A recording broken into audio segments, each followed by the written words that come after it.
Hey, welcome back to my channel. If you're new here, I'm Amber. I usually make videos about kind of crunchy motherhood lifestyle and lately about trying to conceive. I will link my TTC playlist down below, so if this is the first video you're seeing, you can catch up on everything for context. But long story short, this is going to be the last unmedicated cycle of trying, more than likely, unless my husband and I either get pregnant or decide down the road that we need a break. And you are going to hear my 2-year-old playing. I thought I'd go ahead and document this cycle, which I track my cycle all the time really thoroughly anyway, but I wanted to document basically what my baseline is so that I have this to look back on if I need to compare to cycles on medication, or even to have this information for another doctor if I end up needing to go to a fertility clinic down the road.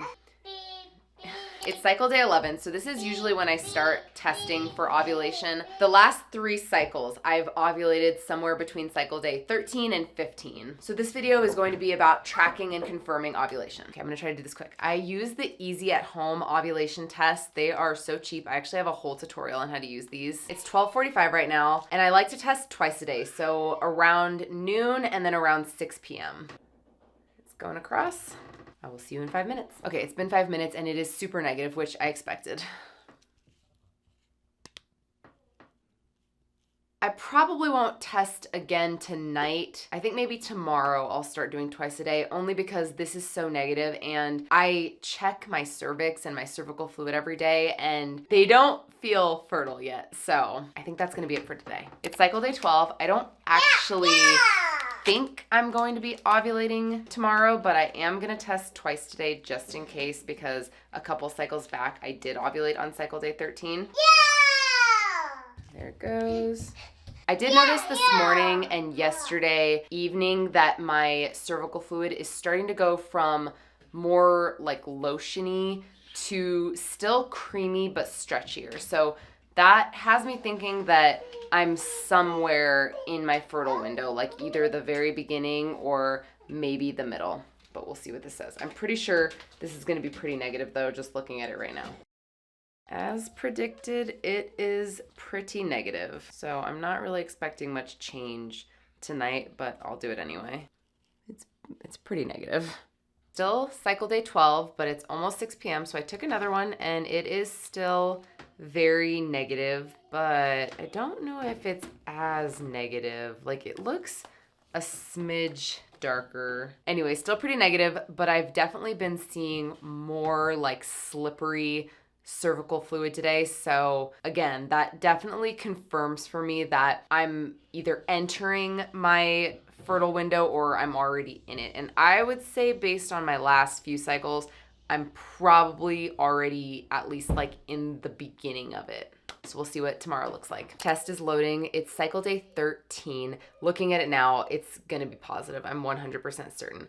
I actually didn't think it was going to be positive because my cervix does feel more open today. So I've noticed that, but it's not as high as it normally would be right before or during ovulation. So maybe tomorrow it'll be like that, because normally when I'm ovulating, like, I can barely even reach my cervix, and I haven't been noticing a ton of fertile cervical fluid, so that makes me think maybe I just need to drink more water. I've been noticing a little bit of it, but not enough to make me think like, oh, I'm about to ovulate. But I still have 3 minutes for this test to develop. I'll just show you right now. Like, this is what it looks like.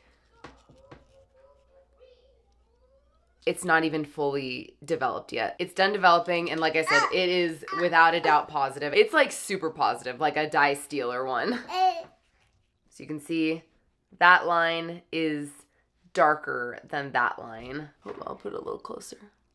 I will probably be ovulating tomorrow, then, is what that usually means. And this has been really consistent with my last 3 cycles. I think I will go ahead and test tonight. I might test tomorrow just for the heck of it. It's really interesting though, because in the last few months, I've been sleeping better, and I've been having sleep issues pretty much since Alex and I started trying. Like, I think the month after Alex and I started trying, I have been having bad sleep issues, like a really hard time going to sleep and then waking up in the middle of the night and not being able to go back to sleep. And that's been very consistent. And my cycle was a little bit wonky. Like some cycles were kind of textbook, and then I would have 2 or 3 cycles that were just kind of weird, and then it would be like normal.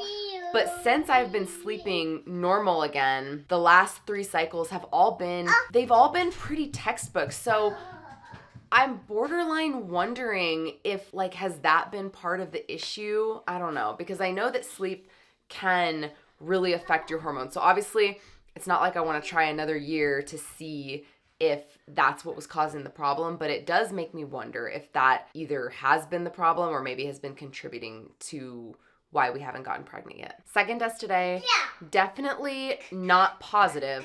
It could be because my pee was a lot more diluted this second time around, because it definitely looks dark. It's just not positive. I don't know if it was just like a really short surge or if it's because of drinking water and stuff like that. So we will see what tomorrow's tests look like. But I also usually get cramps when I ovulate. That will be kind of the telltale sign that I'll be waiting for tomorrow. Guy's feeling kind of off, so he's with me today. It's cycle day 14. The test is negative, and my pee is definitely more like concentrated, so I think this and maybe last night was accurate. Well, he says he's not feeling good. I did feel a little bit crampy this morning, but not super bad. So I don't know if that was ovulation. Maybe it was. It definitely felt similar. It's just usually a little bit more intense than it was this morning. My cervix definitely was like the way that it is when I'm ovulating. Like when I reached up this morning, it's like almost impossible for me to even touch. Definitely soft and open. And I've noticed like a little bit of the stretchy cervical fluid. So I do think that I am going to or already did ovulate today. I may or may not take another test this evening. Maybe I will. I probably will, just to see for science purposes. It's 6 p.m. At this point, I am done testing. I'm pretty sure I ovulated this morning because I did have those dull, achy cramps, and just there's nothing else that would explain that or cause that. This test is also considerably lighter than the last 2, so I feel like there's just no point. I'm pretty sure we can count today as my ovulation day. I will check back in for you in 10 seconds, for me 3 to 4 days, to see if my basal body temperature confirms ovulation. It is 5 DPO, days past ovulation, DPO going forward. I meant to do this 2 days ago, and I just could not find the time. So here we are. This cycle was different for me in that I actually could have filmed this at 1 DPO because I knew with 100% certainty at 1 DPO that I ovulated the day before.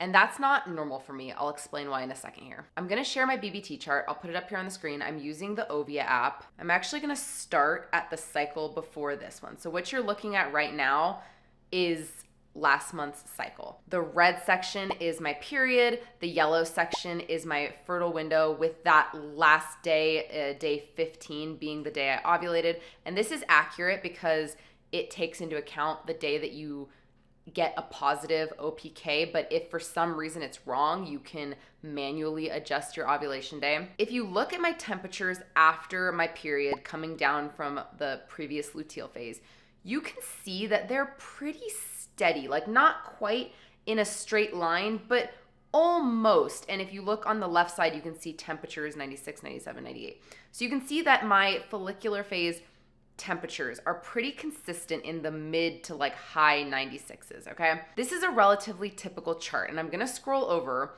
Normally it takes me 3 to 4 days after I ovulate to be able to look back and say like, okay, yes, that was the day I ovulated. So right now I'm on the day that I believe I ovulated, and you can see in the upper top left-hand corner, it says temperature, and then it'll have the temperature that I'm hovering over. So that's the day I ovulated, okay? 96.77.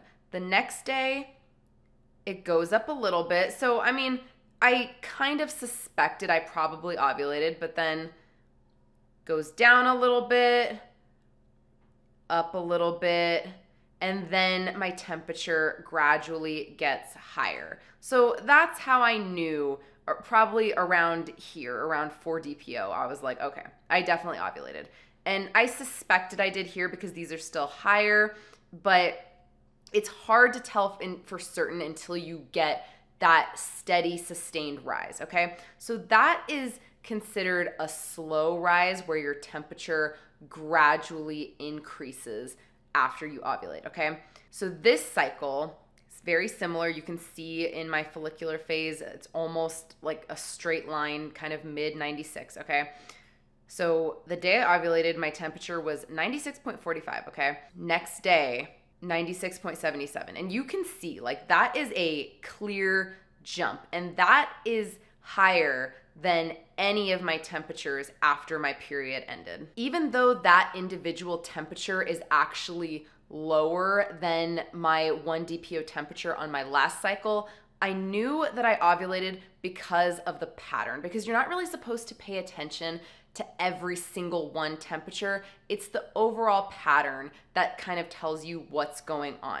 And because this was such a high jump from my previous temperatures, I was certain that ovulation had happened on day 14.